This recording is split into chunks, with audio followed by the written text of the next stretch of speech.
Bonjour, bienvenue dans ce nouveau rendez-vous de l'innovation. Aujourd'hui, nous allons parler d'une start-up dont la promesse est particulièrement ambitieuse, celle de désengorger les urgences, améliorer la prise en charge des patients, améliorer la qualité de vie du personnel soignant et de facto mieux faire fonctionner les hôpitaux. Et pour parler de ce projet ambitieux, je reçois aujourd'hui Cédric Jam. Bonjour Cédric. Bonjour Julien. Peut-être tu peux commencer par te présenter? Oui, bien sûr. Donc Cédric Jams, directeur général délégué d'Audacia, société dans laquelle je suis depuis une quinzaine d'années maintenant. Audacia, pour revenir sur l'historique et ce qu'est Audacia, société de capital développement très focus sur les PME françaises majoritairement, avec une approche très généraliste. Et dans ce cadre-là, on a pu investir près de 750 millions dans 350 PME. Et puis depuis 2018, on a lancé une nouvelle verticale d'investissement avec le venture, le VC comme on l'appelle, et puis des thématiques beaucoup plus spécialisées cette fois. Donc je vais citer le quantique avec le fonds Cantonation et une de ses participations qui est Pascal, qui a vocation à développer un ordinateur quantique. Expansion qui est dédiée au New Space et nouvelles mobilités aériennes.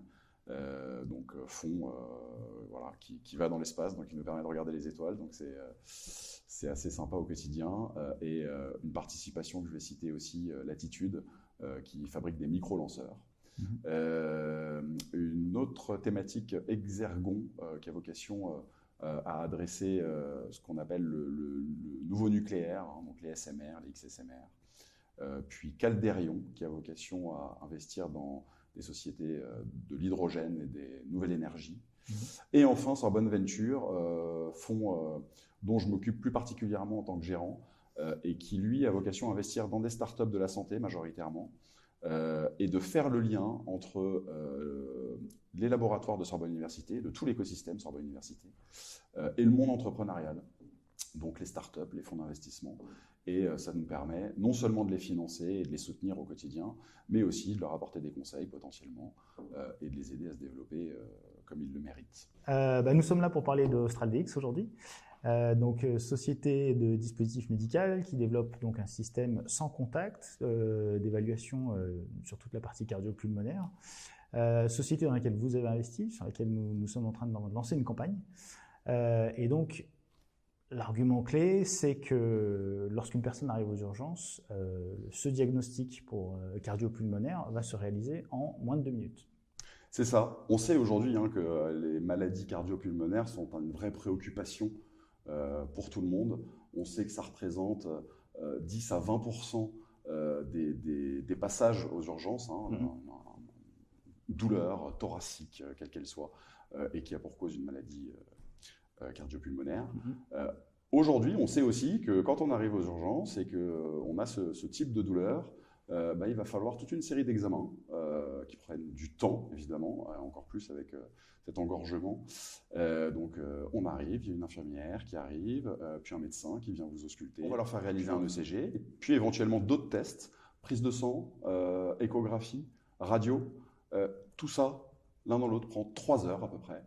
Avec ce dispositif médical développé par AustralDX, qui fonctionne donc par ultrasons, en fait, c'est une machine qui envoie des ultrasons sur le torse du patient, et qui, en envoyant ces ultrasons, va répondre et va renvoyer des datas, et va permettre donc de pouvoir diagnostiquer la maladie ou le problème, en tout cas, du patient en, tu l'as dit, moins de 2 minutes, versus les 3 heures et tout le personnel que ça prend initialement. C'est un intérêt très important pour nous. Oui, un patient sur 5, c'est le chiffre. L'air de rien, juste en France, ça représente donc 4 millions de personnes chaque année qui se présentent aux urgences avec des douleurs thoraciques. Si on extrapole, puisque l'idée c'est de parler du marché d'Austral, ça représente 1,5 milliard d'euros de marché potentiel pour un projet comme celui-ci. Ce qui est quand même, sachant qu'il y a des perspectives enthousiasmantes avec l'ouverture à d'autres applications. Bien sûr, je pense que ça fait partie de toute société deep tech en fait, c'est de pouvoir se développer et puis d'aller toujours un peu plus loin. Donc là, le premier marché d'Austral, on en convient tous, c'est les urgences. Mais à terme, on espère que ça sera possible de rentrer dans la médecine de ville, de pouvoir adresser des déserts médicaux et ainsi de rendre service à la santé mondiale en fait, quelque part, en tout cas sur cette thématique cardio-pulmonaire. Moi, j'aimerais qu'on parle un petit peu de l'équipe. Donc, Philippe, le CEO, on parle de quelqu'un donc, qui a quand même une belle expérience, plutôt d'intrapreneur jusque-là, avec le lancement de 5 produits sur le marché dans le medical device. Il a su mobiliser, je crois, plus de 100 millions d'euros dans les différents projets sur lesquels il s'est investi jusque-là. Quelqu'un qui en plus a un parcours avec de solides connaissances en médico-éco, ce qui est quand même essentiel étant donné la typologie du projet. Qu'est-ce que tu peux me dire toi sur l'équipe? Quelle a été votre lecture chez Sorbonne Nature sur l'équipe? Alors, je crois que quand on investit dans ce type de société, l'équipe, l'analyse qu'on va faire de l'équipe, en tout cas, est excessivement importante, évidemment. Ils doivent être complémentaires. On doit avoir confiance en eux. Et ça, c'est quelque chose qu'ils nous rendent assez facilement. Philippe est quelqu'un de très carré, dans lequel on a toute confiance en ce qu'il nous dit. On n'est pas certain, on n'est jamais certain, mais en tout cas, on estime qu'il y a de bonnes probabilités qu'il arrive à délivrer ce qu'il doit délivrer. Il est entouré, évidemment, et c'est important. On l'a cité, mais tous ces travaux se basent sur... toute cette start-up se base sur les travaux de Matthias Fink, chercheur très renommé, qui a monté de multiples startups. Donc Philippe est excessivement bien entouré, avec Mathieu Quad et Frédéric Giral, qui le soutiennent au quotidien sur tous les aspects techniques. Et donc on pense réellement que cette société a de beaux jours devant elle. Ouais. Moi, j'apprécie particulièrement la personnalité de Philippe. J'ai beaucoup interagi avec lui. Aujourd'hui, nous, on est sur un exercice qui est peut-être peu habituel pour les entrepreneurs. Lancer une campagne. Aujourd'hui, nous, on a une campagne où le ticket mini est de 1 000 euros et il y a tout un exercice de communication qui, je pense, est un peu nouveau pour lui dans le sens rôle du CEO par rapport à interagir avec une population un peu élargie. Mais on sent qu'il prend le pouls et il va délivrer. Et je pense que c'est un message assez intéressant, même quand un CEO fait face à des situations nouvelles, de s'adapter et de prendre le pouls. Et vraiment, dans le cadre de Philippe, je sens qu'il a cette capacité à délivrer quoi qu'il arrive, ce qui est plutôt rassurant pour les perspectives. En tant qu'investisseur, on est là aussi pour parler de perspectives de sortie à un moment ou à un autre. Du coup, nous, sur cet exercice chez Capital Cell, on a un horizon 2031 et on estime qu'on peut aller chercher un multiple de x20. Bon, je sais que c'est un exercice qui est toujours à prendre avec précaution. Quelle est votre vision, vous, chez Audacia, par rapport à ça?